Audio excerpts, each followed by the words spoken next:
L'un des grands succès de la télévision numérique terrestre est la multiplication des chaînes de TV locales. Elles sont plus d'une quarantaine en métropole. Les télévisions des territoires offertes par la TNT sont diverses. De TVR, dont la directrice générale répond à nos questions, à BFM Paris ou BFM Lyon par exemple. La télévision de proximité est un formidable atout pour la culture, le sport, la vie associative et la vie politique au niveau local. Elles seront plus que jamais présentes avec la modernisation de la plateforme TNT. Sur tous ces sujets, laissons la parole à Aurélie Rousseau, directrice générale de la chaîne de télévision locale TVR à Rennes et coprésidente du syndicat de chaînes locales Local TV, avec une première question sur la chaîne qu'elle dirige. Bonjour à tous. Donc moi, je dirige une chaîne de télévision locale qui a fêté ses 35 ans en 2022, qui s'appelle TVR à Rennes. Donc TV Rennes, qui est une des premières chaînes locales en France et l'une des plus anciennes aujourd'hui. Donc TVR émet sur l'ensemble de l'Ille-et-Vilaine et la partie est des Côtes-d'Armor sur la TNT. Et puis nous diffusons également, bien sûr, sur l'ensemble des FAI.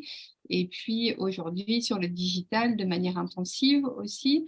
Donc TVR, c'est une chaîne qui est composée d'une équipe de 25 salariés avec un budget annuel qui est de l'ordre de 3,5 millions d'euros à peu près, avec la particularité aujourd'hui d'avoir un très bon soutien des collectivités locales, puisque nous avons un soutien fort de la ville de Rennes, de la métropole rennaise, du département d'Ille-et-Vilaine et d'un certain nombre d'acteurs privés, dont les groupes de presse l'Ouest français, le Télégramme, et un très fort soutien aussi de la région Bretagne pour une politique active de coproduction d'œuvres audiovisuelles en Bretagne, qui permet de donner un vrai dynamisme à ce secteur.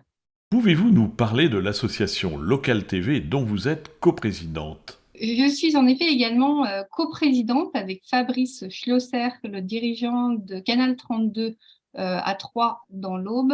Je suis donc coprésidente avec lui de notre syndicat qui s'appelle Local TV, qui regroupe près d'une quarantaine de télévisions locales en France, donc, dont 30 diffusent sur la TNT.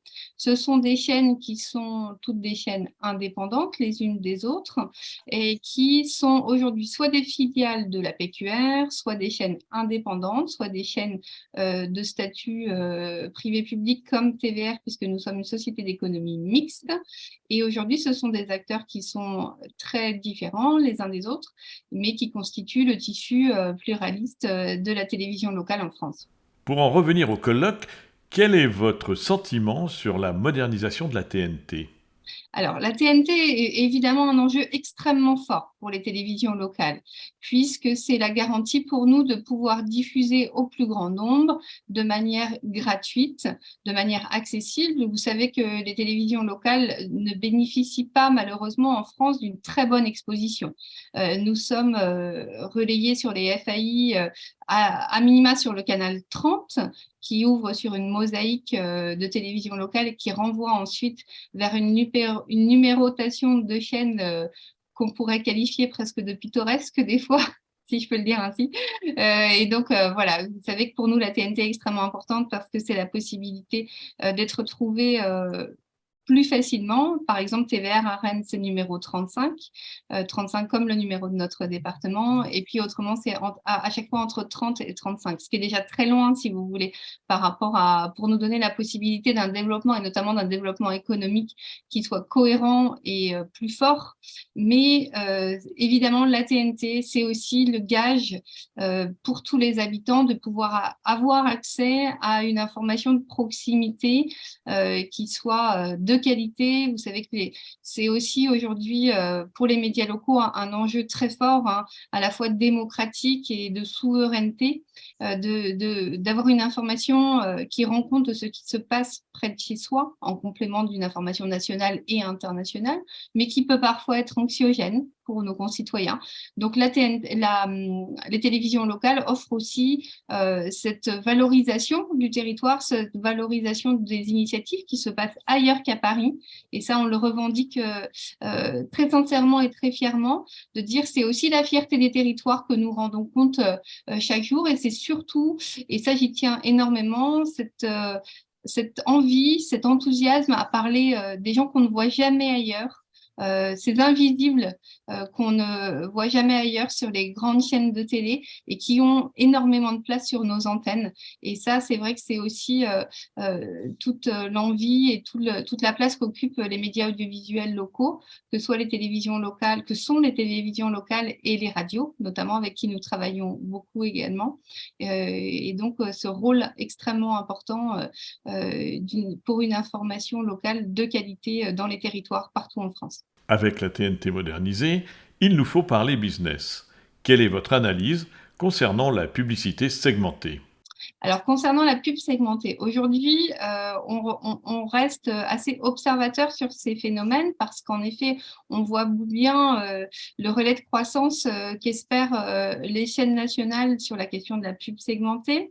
Pour les télévisions locales, en effet, on regarde ça à la fois avec envie et méfiance.